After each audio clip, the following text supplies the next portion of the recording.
तुमचा जन्म 6, 15 किंवा 24 तारखेला झाला असेल तर तुमचा मुलांक 6 आहे आणि या मुलांकावर प्रभाव आहे शुक्र ग्रहाचा. शुक्र म्हणजे सौंदर्य, प्रेम, कला, ऐश्वर्य आणि विलास. त्यामुळे 6 मुलांकाचे लोक आकर्षक व्यक्तिमत्वाचे, सौंदर्यप्रेमी आणि नातेसंबंध जपणारे असतात. त्यांना चांगले कपडे, दागिने, सुगंध, गोड खाणं आणि आरामदायी जीवनशैली खूप आवडते. या मुलांकाच्या लोकांमध्ये प्रेम आणि आपुलकीची भावना नैसर्गिकच असते. त्यामुळे ते उत्तम मित्र, प्रियकर किंवा जीवनसाथी ठरतात.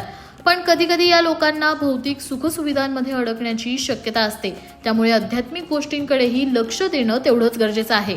शुक्र ग्रहाला प्रसन्न करण्यासाठी शुक्रवारच्या दिवशी पांढऱ्या रंगाचे वस्त्र परिधान करावे. त्याचबरोबर दुग्ध दान करावे किंवा देवी लक्ष्मीची पूजा करावी. त्यामुळे जीवनात प्रेम, समृद्धी आणि सौंदर्य यांचा समतोल राहतो. याशिवाय चांदीची एखादी वस्तू जवळ ठेवणं किंवा अंगठी घालणं तुमच्यासाठी लाभदायी ठरू शकतं.